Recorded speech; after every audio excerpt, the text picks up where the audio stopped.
Okay, so we have started recording the All Together Partners meeting on November 17th at 3:45 p.m. And so I will start off with our staff updates.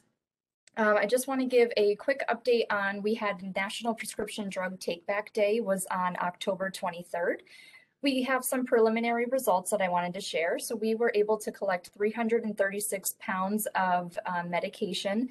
That is excluding 3 locations. So we have one of our main police departments. We don't have the data for that yet. And then we have 2 of our Vermont departments that we don't, I don't do a lot to put that together. So I just have to, I'm still waiting on some of that information. So once we have info from those other 3, then I'll have a full tally for you. But it seems to be pretty on par with what we do each Take Back Day. So that's really exciting.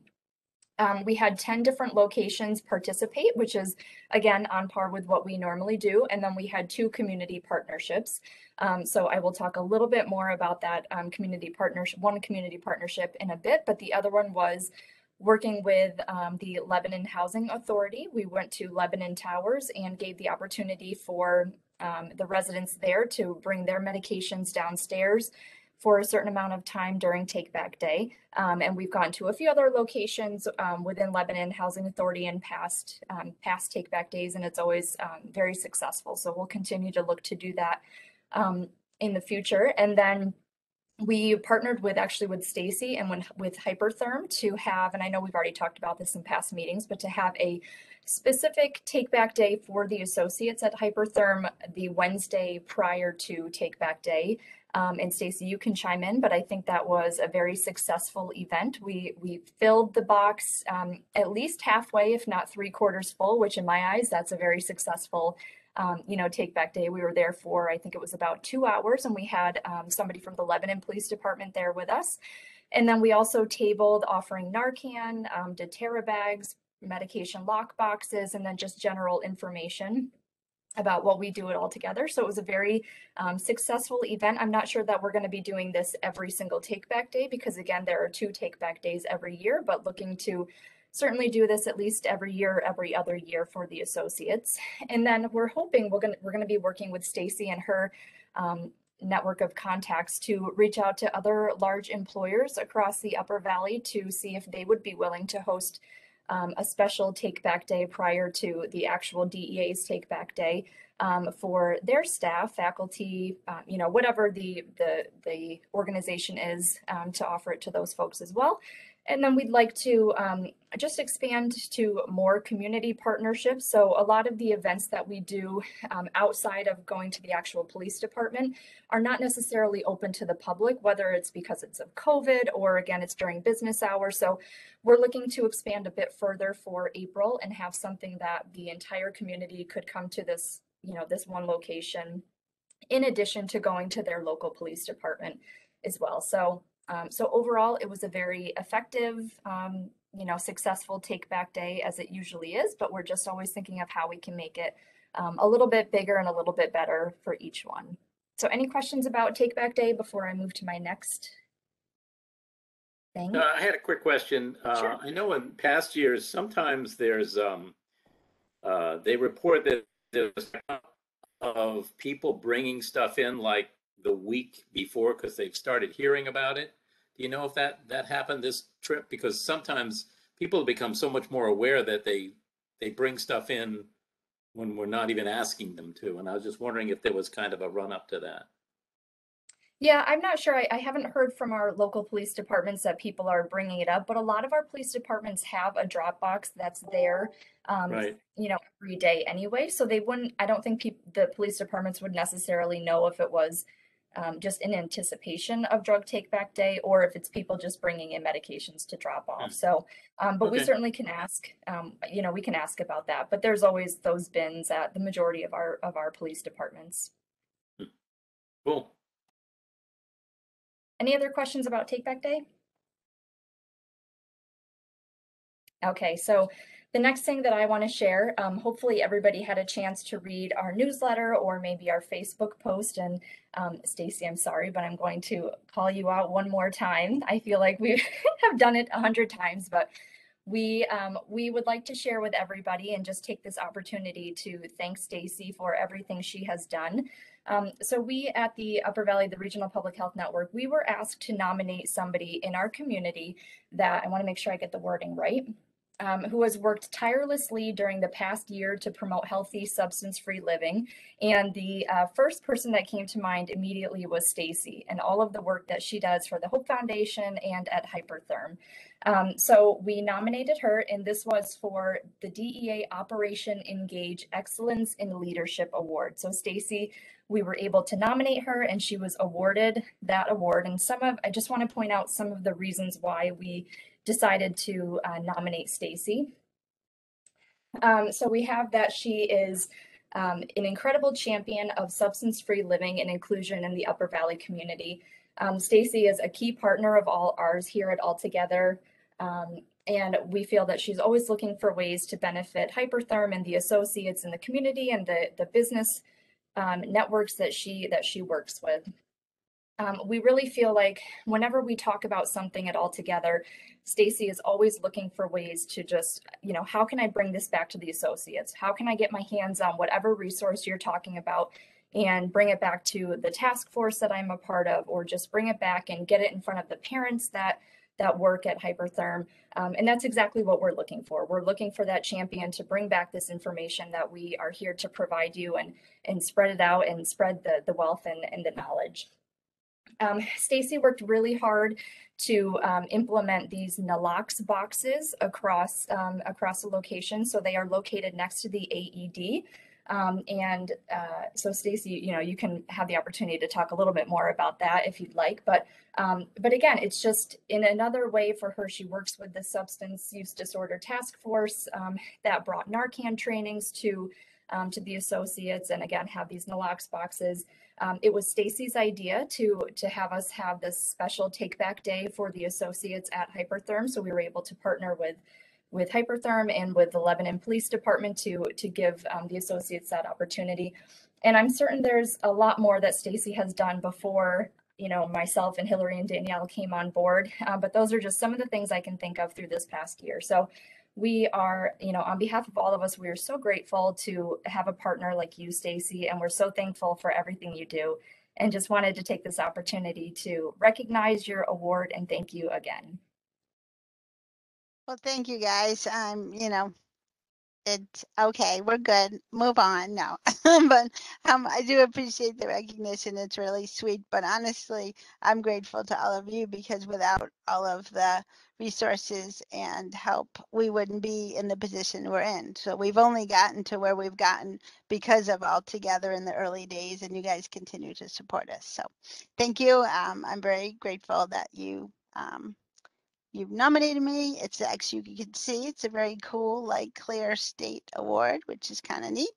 And so I appreciate it. So, and I did share the nalox box video that we had submitted to NHBSR with the Recovery Friendly Workplace. So hopefully that will just keep expanding to other businesses, because I really think that businesses have a missed opportunity. It's such low-hanging fruit to just add this on the wall, and it just speaks volumes. Like someone was saying, we may never use them, they may never get used, and I was like, I would love for them never to be needed. That's fine. Like the Narcan will expire and we'll put new Narcan in, and I would love for them never to be needed, but God forbid they are needed, they're there. And that's really the message we're trying to get to other employers. So any of you who speak with other either nonprofits or for-profit businesses, if they're at all intrigued, feel free to just pass on my contact info. Thank you, guys. Thank you, Stacy.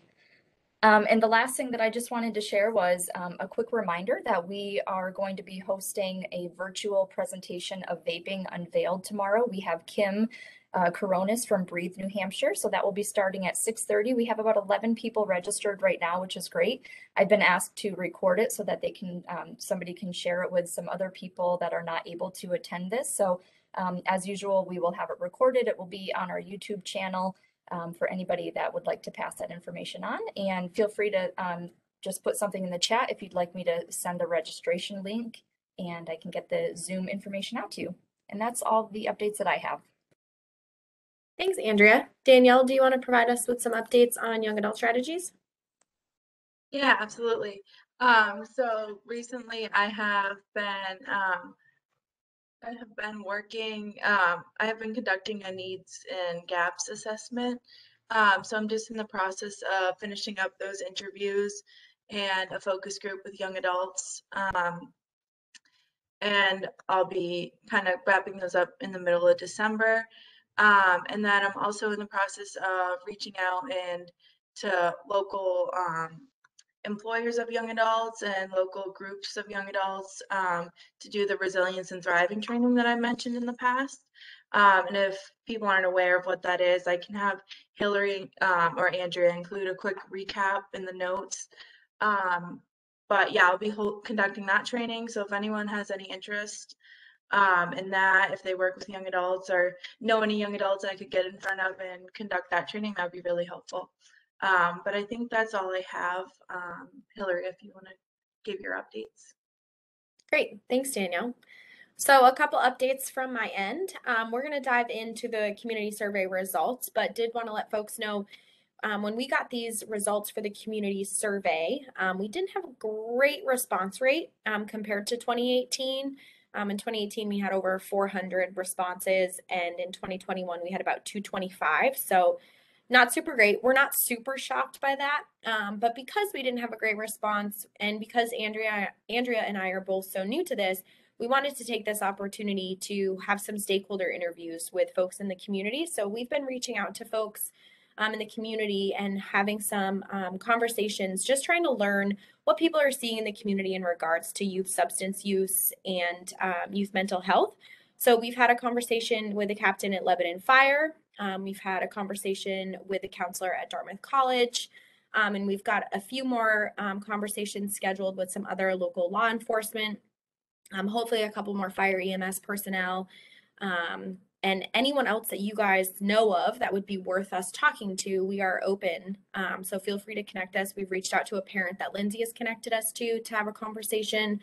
But we really want to use this opportunity to talk to people one-on-one and find out what are they seeing as the current needs in our community, what's happening.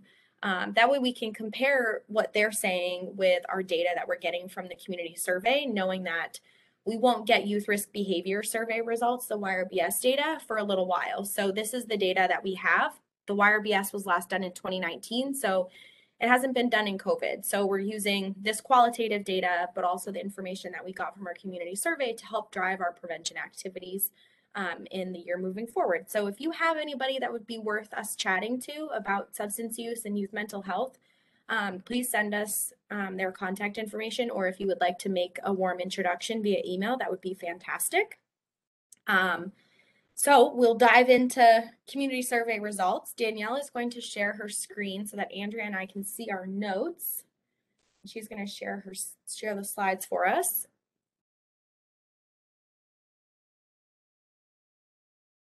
All right, can everybody see that okay? Awesome. So we will dive right in. Danielle, you can go to the next slide. So as I mentioned, we didn't have a great response rate for the 2021 community survey. Usually this community survey is administered every 2 years, but because 2020, we were in the heart of COVID, we held off and didn't administer this survey until 2021. So I wanted to give some demographics first to let people know. So this is primarily a survey that's sent out for adults, parents, and caregivers to take. It's not a youth targeted survey. This is targeted for adults in the Upper Valley region. We do include Hartford in our community survey, but we send the school specific results or district regions results over to Hartford Community Coalition, the DFC over in Vermont. But they will be included in the data that we were talking about because we were looking at the whole Upper Valley region. So wanted to pull out a couple of things. As you can see, the percentage from the districts that had people respond, Dresden and Lebanon being the highest. Dresden is the Hanover School District that includes the Marion Cross School in Norwich, as well as the middle, elementary, and high school that are in Hanover, and then the Lebanon district. Those are the largest districts in our region, so it's not super surprising that we had a larger response rate from those districts. 79% of respondents report being a parent and guardian. So we did see an increase in that.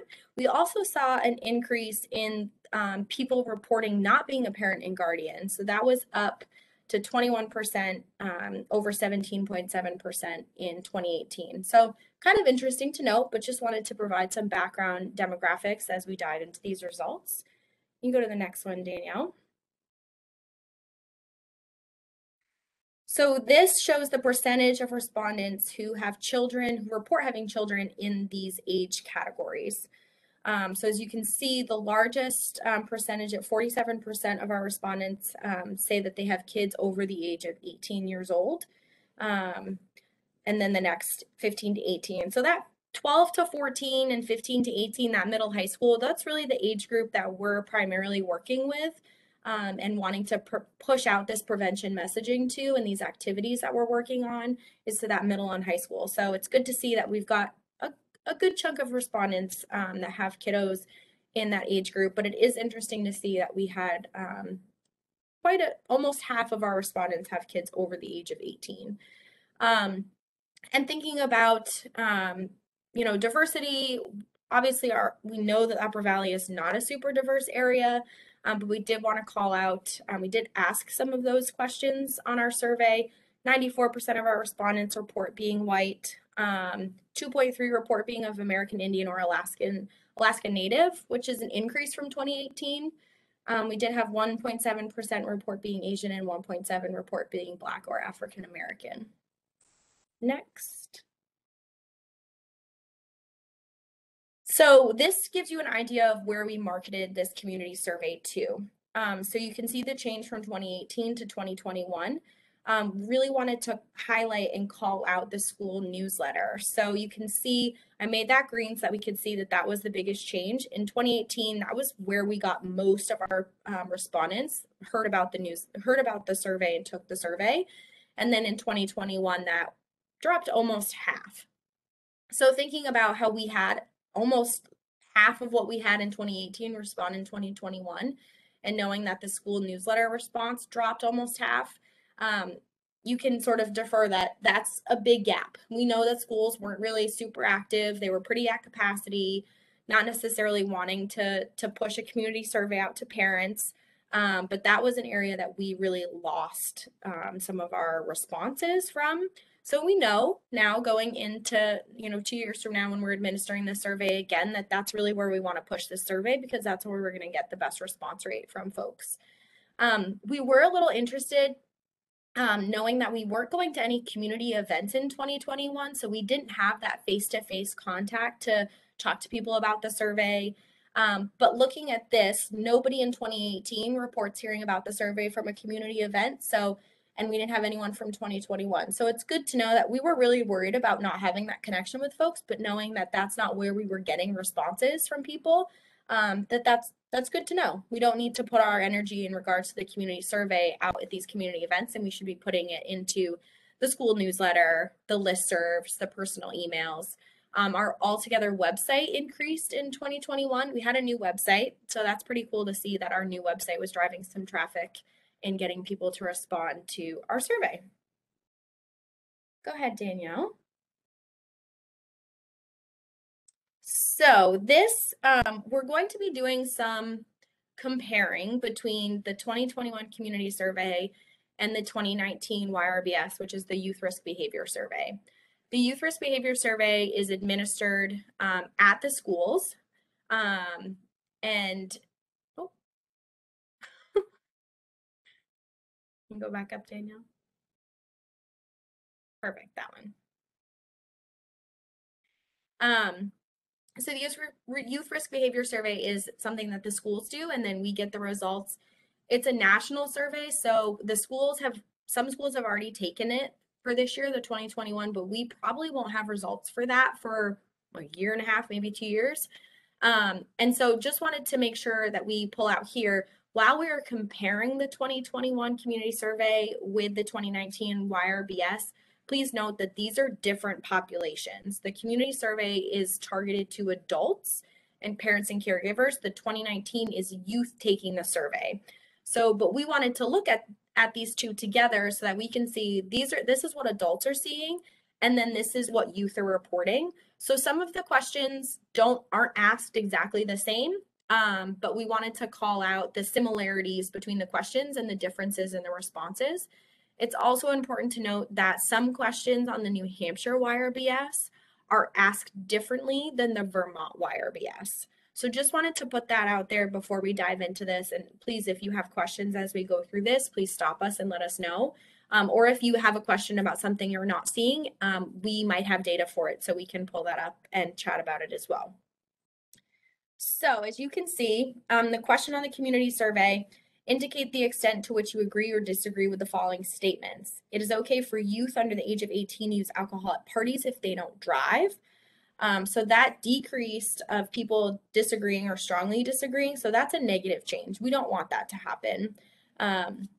Similar to, it's okay for adults to provide alcohol to young people under the age of 18. That went down 2.8%, disagreeing or strongly disagreeing. So that again is a negative change. We don't want that. And then in comparison to the YRBS, and again, this is what the youth are reporting: how wrong do your parents feel it would be for you to have 1 or 2 drinks of alcohol nearly every day? 90.2% of New Hampshire youth report it being wrong or very wrong. That's great. We want youth to think that their parents think that it's wrong or very wrong for them to drink alcohol. How wrong do your parents, guardians feel it would be for you to drink alcohol? 76% of Vermont youth report being wrong or very wrong. And then we wanted to call out the 13% report that they have ridden in a car with someone who had been drinking alcohol. And then 14% of Vermont youth reported riding in the car with someone who had been smoking marijuana. So when you see New Hampshire or Vermont called out, that means that that question wasn't asked the same on the other states' YRBS. So in Vermont, they ask about marijuana. In New Hampshire, they do not, specifically around riding in the car. Go ahead, Danielle.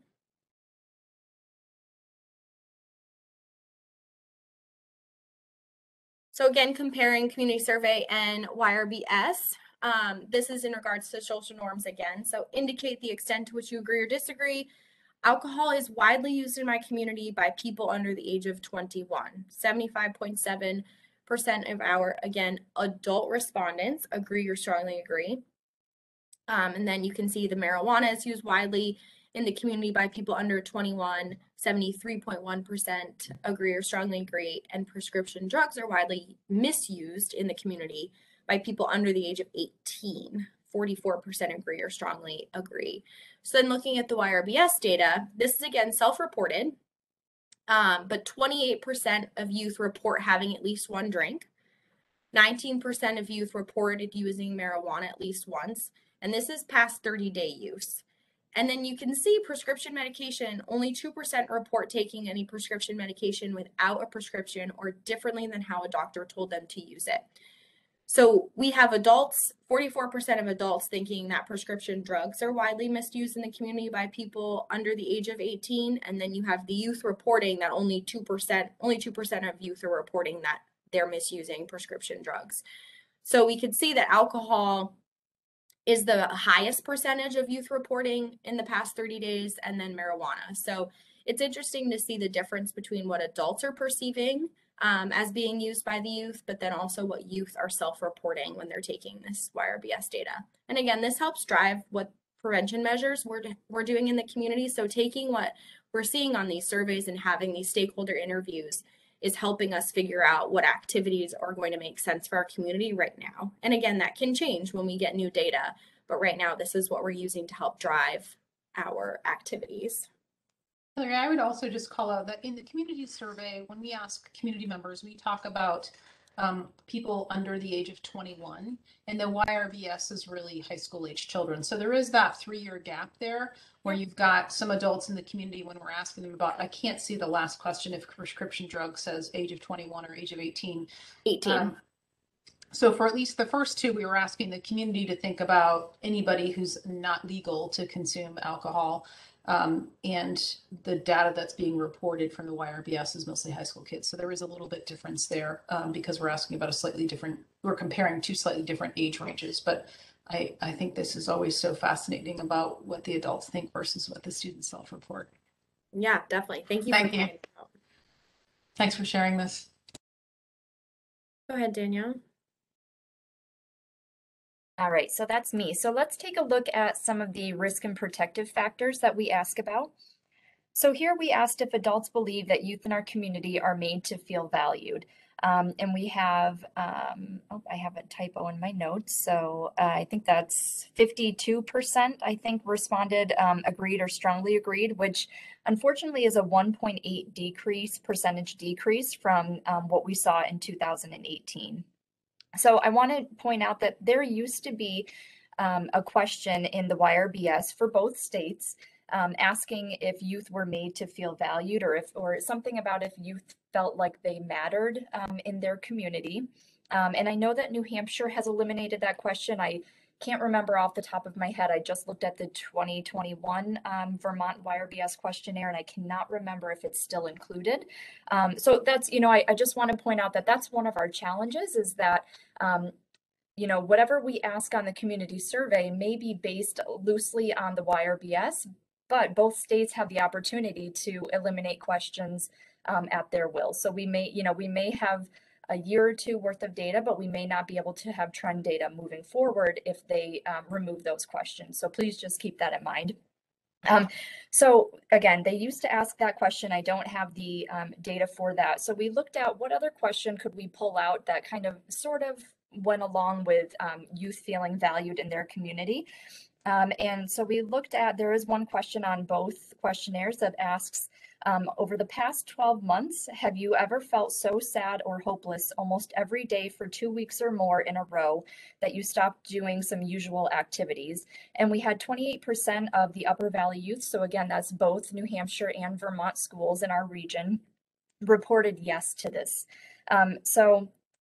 It is important to point out on the community survey, this question is very subjective. We don't give examples of what it would look like to you, what that would look like for youth to be made to feel valued in your community. So it's a very subjective question. It's a simple, I agree, I disagree, strongly agree, strongly disagree. So, keep that in mind. And, Hillary and I, when we've had these stakeholder conversations and we've asked this question, what would that look like to you?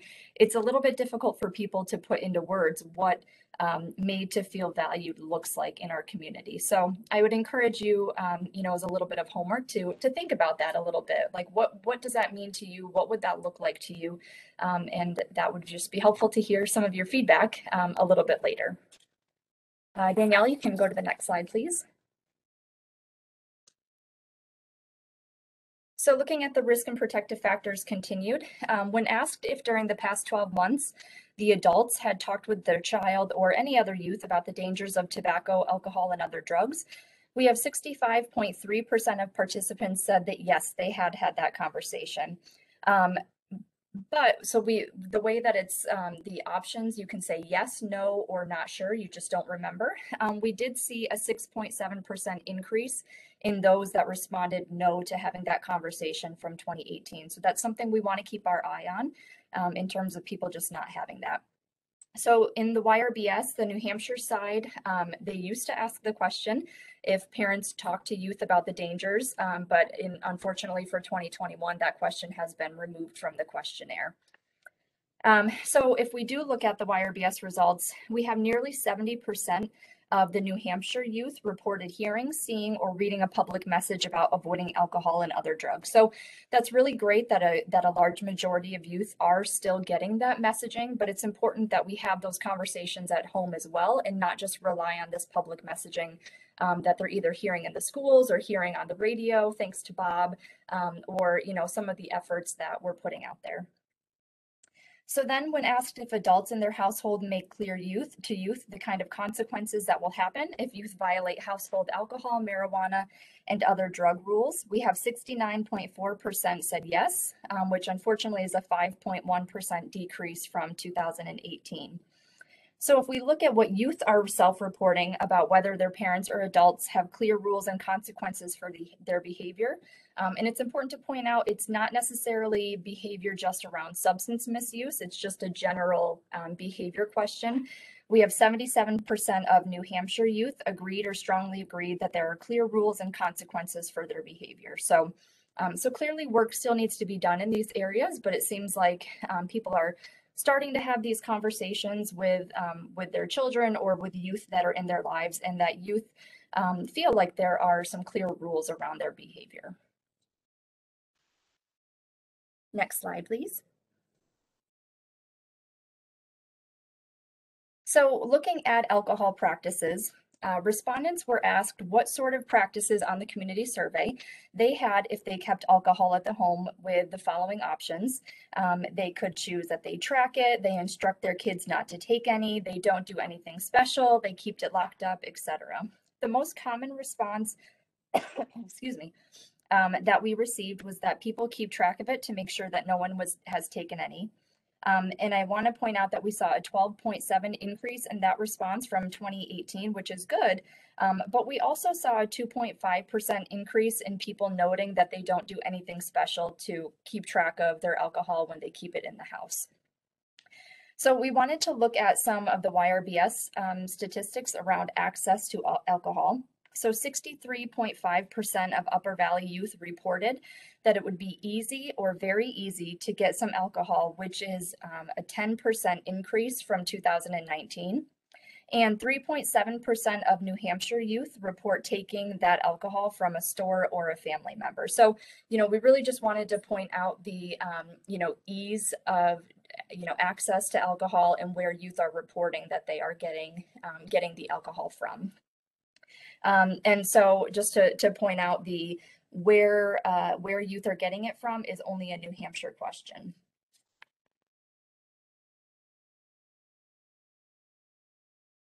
All right, so just some key takeaways from this. So again, as Hillary sort of mentioned a little bit before, these results really are not representative of our entire region. It's just a really small glimpse of substance use perceptions from a small sample of people. 225, we all know that's not representative of all of the adults in the Upper Valley. So we really want to, make that clear that these are just a snapshot of some pieces of data from what folks have, the information they've given us. We can see, and Barbara pointed this out a bit, and as well as Hillary, we can see that the adult perception of use is higher than the youth self-reporting use. But really this information, the important piece of that is that information helps us understand what sort of messaging we want to put out. We know that we need to put different messaging for different populations. So what we say to youth about substance misuse and prevention is going to be different from what we are saying to adults, parents, and caregivers in the community. So understanding where they stand on perception and self-reporting is a really important piece of how we tailor these messages that we put out. And then because this is not representative of the entire region and it's really just asking about perceptions, we need to take time to dig deeper into those root causes and figuring out kind of the why to more of this information. Another takeaway is that we can continue to do work to empower adults to have these conversations about substance misuse. And then as always, we all know there's always going to be more work to be done around substance misuse and mental health in our region based on the trends that we're seeing both from the community survey, but also from the YRBS. And unfortunately, I can't wait to get the 2021 YRBS results. We're not going to get them until at least fall of next year. But I'm really interested to see how COVID and everything like that has impacted the YRBS. So stay tuned for that in about another year or so. Next one, Danielle, please. All right, so we wanted to take a minute. We just gave you all of that information. So we wanted to share, based on the results of this survey, the YRBS results, which we've had for a little while, we want to highlight some of the planned activities that we have been working on, that we plan to work on, that we'll always be working on. So as mentioned throughout and in the previous slide, again, these results really aren't getting at the why. They don't give us answers. They just give us this one brief snapshot. So in order to get to that, we want to hold town halls, focus groups, and as Hillary already talked about before this presentation, the stakeholder interviews.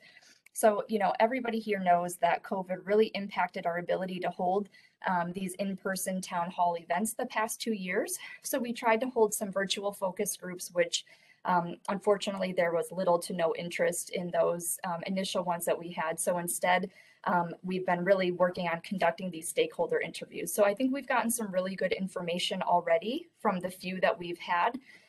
So I look forward to hearing a bit more, and we're hoping to be able to hold a lot of youth into like focus groups as well to get a little bit more into the why of the YRBS information as well. So we've been hearing from schools, from our community partners, pretty much everybody, and it's solidified in this report and the YRBS report that the mental health of youth is a major concern for our region. So I wanted to point out that members of this team are trained in youth mental health first aid, as well as a Connect Suicide prevention program. And the idea there is that we will be able to train as many educators, community members, parents, caregivers, people who work with youth, anybody on how to support youth when they're struggling with their mental health. Those are just two of the resources that we have to offer. And we didn't create a slide about it, but I wanted to share that I did have a slide about alcohol practices. So if you do store alcohol at your home, do you do anything to keep track of it? We did ask that same question about prescription medications. And so I did want to point out that we saw a 10% increase from 2018 to 2021 in people reporting that they are disposing of prescription drugs when they're no longer needed. So that's really great news to see. And I really think and I hope it's partly due to all of our efforts around safe use, safe storage, and safe disposal of medication. So I wanted to point out that with I think drug-free communities, we're purchasing medication lock boxes for community members to be able to safely store their medications. We continue to hand out these doTERRA bags, which are another safe disposal option. We do a lot of work with our police departments around Take Back Day, like I mentioned before, and we continue to push information out from this Twin State Safe Med website in order to keep these prescription medications out of the hands of youth and young adults. So I think kudos to everybody on the work that we've been able to do with the prescription medications. Clearly, with 2% of youth reporting misusing them, I think that's a great low number, and we would love to keep it at that and get it even lower. And finally, just through the data and stakeholder interviews, we're learning that adults are not having conversations with youth about the dangers of underage drinking and substance misuse. So I wanted to share there is a national campaign from SAMHSA called Talk They Hear You, and it's really aimed to empower parents and caregivers to talk with children early on about alcohol and other drug use. So look for that. We're going to be pushing that out hopefully through the months of December and January. So look for it via hopefully radio, social media, print, anything like that. But that's a campaign that's already been put together. We just need to figure out our dissemination plan. And that, again, is geared towards adults on empowering them to have those conversations. We just placed a large order of Operation Parent Handbooks, which Stacy, don't let me forget to chat with you about that. So we have Operation Parent Handbooks that are available to give to people in the community, for some schools to have, which is just full of resources for parents to, again, empower themselves on how to have these conversations with youth. And then as usual, let us know if you have any other ideas, if there's anything that you saw here that you feel like we're not capturing or don't have activities planned for. So now we're at the questions point. I do want to note that we will have the full report of the community survey. Hillary and I just gave like a snapshot of that. We really wanted to point out some of the trends that we were seeing from 2018 to 2021, some of the concerning things that we were seeing. So we'll have the full report available on our website for you to look at as well. So any questions? Oh, yeah. I also just want to let folks know we do have the report. So we have an Upper Valley report, but we also have reports for each district. So if there's a piece of information that you're really interested in knowing the data for a specific part of the region, let us know, because we can get you that information too. So Danielle, you can go ahead and stop sharing. Thank you.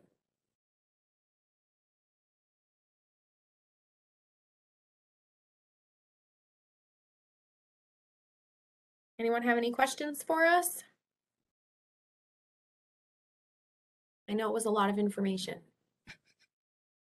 I'll just say I think the alcohol thing makes me feel better because I know we've been talking about this like a lot, but I'm seeing a lot. We have been seeing a lot of alcohol use over the last year, so it sort of correlates with what we all have been experiencing, not just me, but people that work with youth and young adults, and so that kind of makes me feel better that it's not just like what is going on. Like it's actually there's data to back that up. And we're hearing the same thing from in our stakeholder interviews. We're hearing an increase in alcohol use among minors and also an increase in vaping and dabbing. We're hearing a lot of too.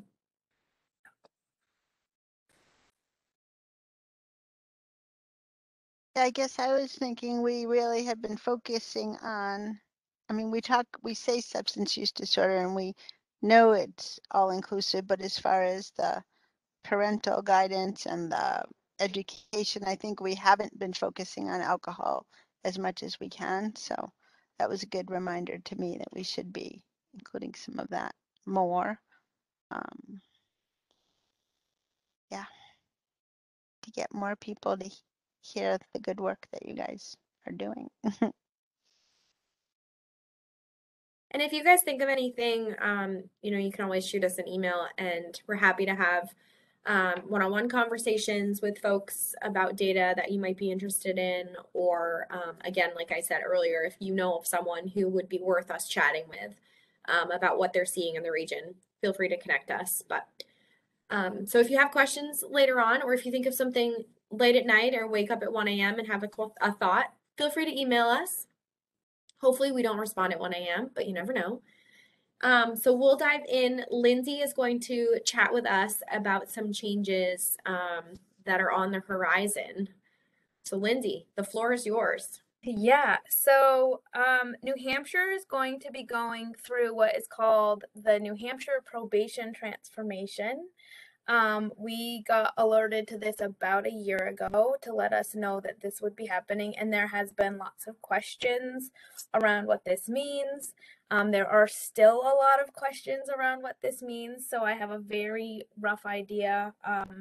But the idea is that starting January 1st in 2022, they're going to strategically roll out the new law or rules or protocol. So for any youth that has contact with law enforcement, they're supposed to get screened within 72 hours, which I think is an interesting goal. I mean, that would be delightful because it's relevant to the time of the incident. I have concerns about that timeline, especially with COVID and the impacts that it's had anyway on our legal system.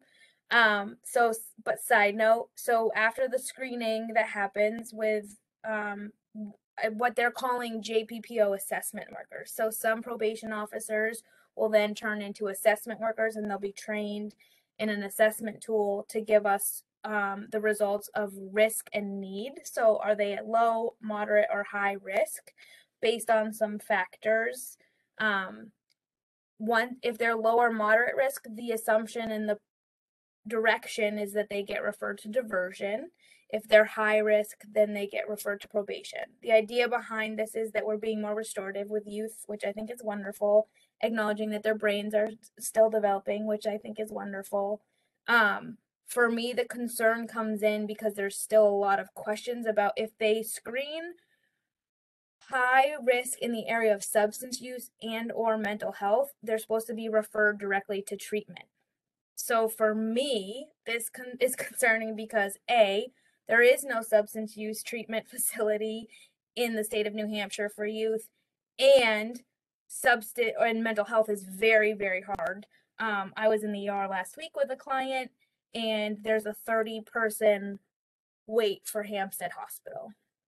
So I am having a lot of conversations at the bigger stakeholder level, like what are we gonna do? Because there's some talk about if they get screened and they get referred and then they don't go or they don't engage, they sort of fall into this no man's land area, and they can fall through the cracks. So for me, that's where I'm most concerned. It does sound like there is a lot of freedom and flexibility with the prosecutor in your own catchment area of like how you navigate this, so we could really be very strategic and smart about how we interact with our youth, and then do something that would be called like a diversion contract. So if you fail diversion, you don't just disappear, like then you get sent back to court, so that there's other intervention, because I think with some of these kids they need higher intervention. And I love the idea that everything is not a punitive response, especially for first time offenses. But the reality is that some of our kids and families need more support than what diversion is designed to offer. So it's this really tricky balancing act. And the best part about all of this for me is that both the Lebanon court and the Claremont and Newport court go first. So that is our entire office. So we are just going to be all in. We personally have been working with the JPPOs.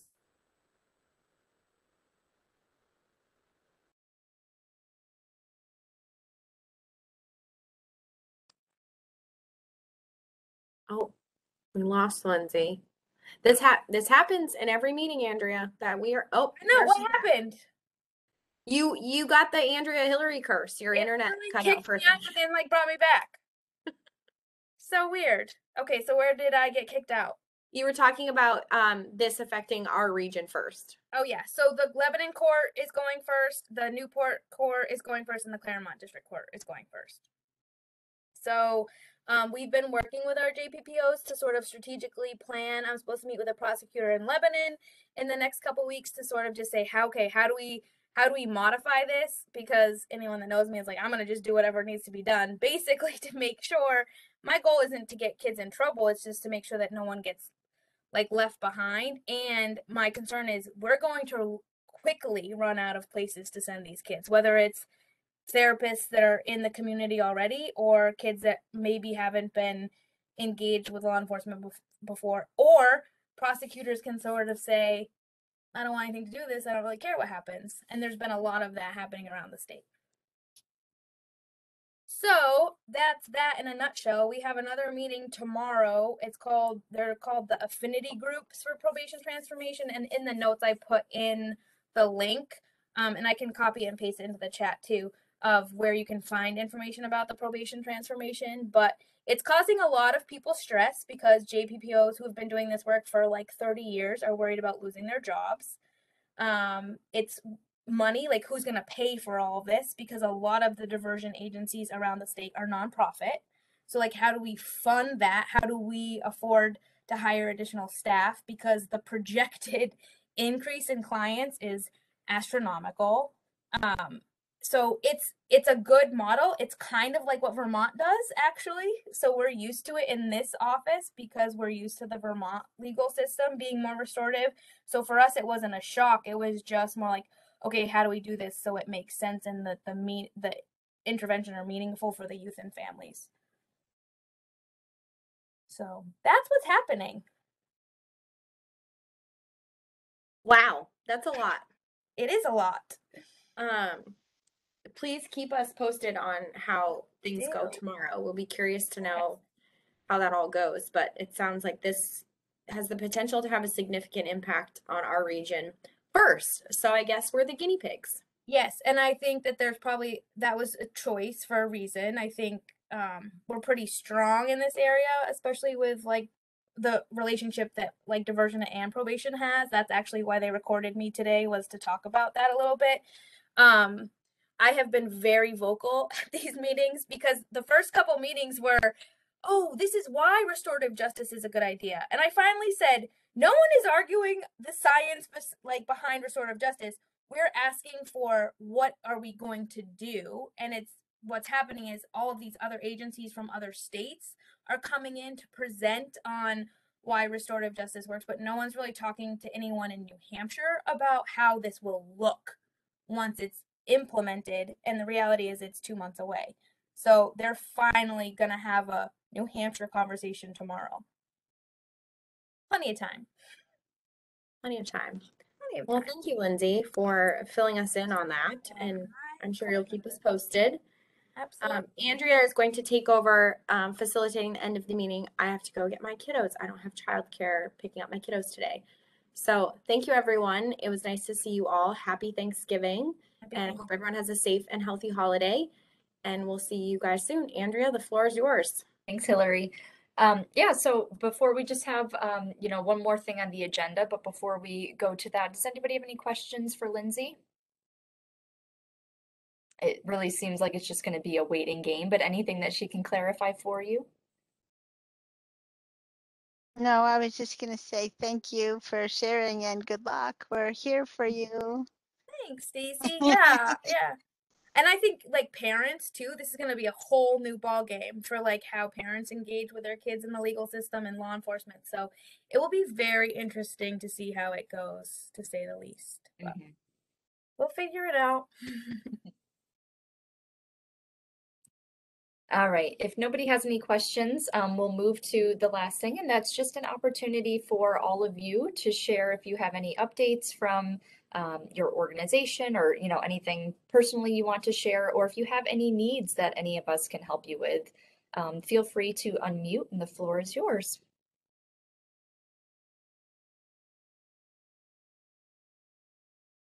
Well, I'll provide a new futures update. So what's going on in the legislature in regards to New Hampshire?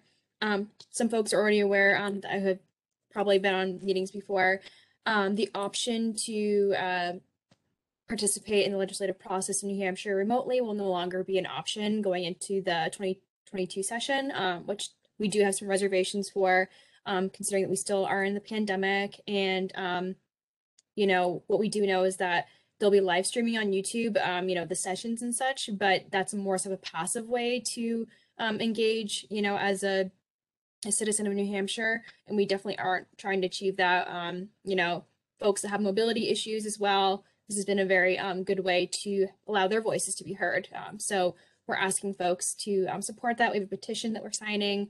We've gotten over 400 signatures. So we'd like to see more to show to our legislators that we do, really support remote access. And then the second thing that I'd like to share as well is that there is some funds from the CDC, specialized for just vaccine and COVID efforts. We are concerned that it may not be passed just because we've seen a lot of opposition from folks around the state, that don't support vaccination efforts, that aren't taking COVID as seriously as it should. So the fiscal committee will be meeting on Friday. We're highly encouraging folks to directly reach out to the fiscal committee and, share your voice your concern that we would like you to support it. So just for it to be on folks' radar, but we do anticipate the anti-vaccination movement to be very thriving and well for the next session. So that's my update for the legislature. Thank you, Kim. Matt? I just want to follow up on what Kim was saying. I think some of you know that I am active as in Vermont side of vaccination clinics, and they are really going strong. I've been participating in vaccine clinics weekly. They're going on practically every day in some part of the Upper Valley, and so for anyone who has an opportunity to share the information, the vaccines are available. There's really not a lot of hoops to jump through. I just did some in Hartford last week. I'm doing some in Windsor this week. I'm going to be back in Hartford area next week doing clinics, and just let people know they are absolutely out there. Vermont Department of Health, just sort of preaching a little bit that people could do that. The other question that I have, earlier we were talking about when Stacey was mentioning the locks box, which I think is awesome. And I'm wondering, is there a source on the Vermont side for non-responder agencies to get it? I can get Narcan for free, or my department can for free through Vermont Department of Health. But I was very fortunate to persuade a community organization that has a lot of public access. I persuaded them to have naloxone on hand. They had a debate about it, and well, I don't know if we really have the population for it, or, you know, what happens if it expires. And when I was done talking to them and about how helpful it is and how little harm there could be, they were really very enthusiastic about having naloxone on site. So now they were like, well, where can we get it? And I said, let me work on that for you. So if anybody has info on the Vermont side, please share. So you're saying the doorway, you can't use the doorway on the Vermont side? The doorway? The doorway? Yeah, I don't think that they can. I thought in the Upper Valley there was like that doorway, but I could be wrong. I think at the end of the day, it's still Vermont and New Hampshire. You know, for example, when they do the Narcan trainings at the Kilton Library, Yeah. you're not going to see Vermonters coming and getting it. I mean, maybe Maybe as the Upper, private citizens, but yeah. you know, New Hampshire's not going to be sending someone over to the Hartford Library and doing that. Maybe the Upper Valley Turning Point. So, you know, the Second Wind Foundation. I know they have had Narcan and give it out for free, so that might be a good contact. Do you know Sheila there at Upper Valley Turning Point? Yeah, Sheila at Upper Valley Turning Point is probably the best contact. Let me get her. Sheila Young. It's actually Sheila at Second Wind Foundation. I'll put it in the chat once I find the chat. Matt, we were just going There through it this in is. our office too, so I'll ask because I think someone gave us like a website and I can't remember it, and my executive director has it, so I'll put it on a sticky note to ask her tomorrow when I come in, and I'll send it to you via email. And Okay, yeah, Matt, email works great for me. I know that Lauren has a document that talks about it. I just can't get my hands on it right this second. So after this meeting, I'll look for it and I'll email it to you also. But I'm pretty sure it specifies for New Hampshire and for Vermont people where you can get it. So I know she already has that one pager. I can't pull it up quick enough for you right now. So I can get that. Well, thank you all. All right. Any other partner updates or needs for the group?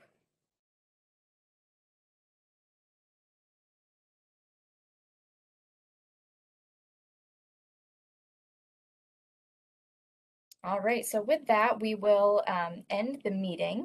I think Danielle has the evaluation link that she's going to be putting in the chat. So if you could just click that link open before you close out of this meeting and fill that out, that would be really helpful. I just want to let some folks know we are you know, participation has been down over the past year for, you know, a number of reasons, but we have talked with the officers and we have some ideas on how to possibly increase participation. So when everybody fills out this evaluation, there's an opportunity at the bottom to share, you know, topics that you'd be interested in hearing more about. That really helps to drive the guest presenters that we have. So if you could take a minute and just think about for the upcoming year, what would you really like to hear about? You know, this past year we had Brian Fowler talk about harm reduction. We had Courtney Voracek talk about what she's seeing in the emergency department.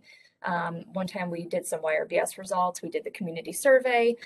So just, you know, it helps us to brainstorm what you all are looking to learn more about and hear more about. So please take that opportunity to put that into the Google form. And with that, I will say good night to everybody. Thank you so much for hopping on. Happy Thanksgiving and happy holidays. Stay safe this winter, and we will see you in the new year. Sounds good. Happy Okay. holidays, everyone. Bye, Good to Thank see you you. all. Take care. Bye. Bye, everybody.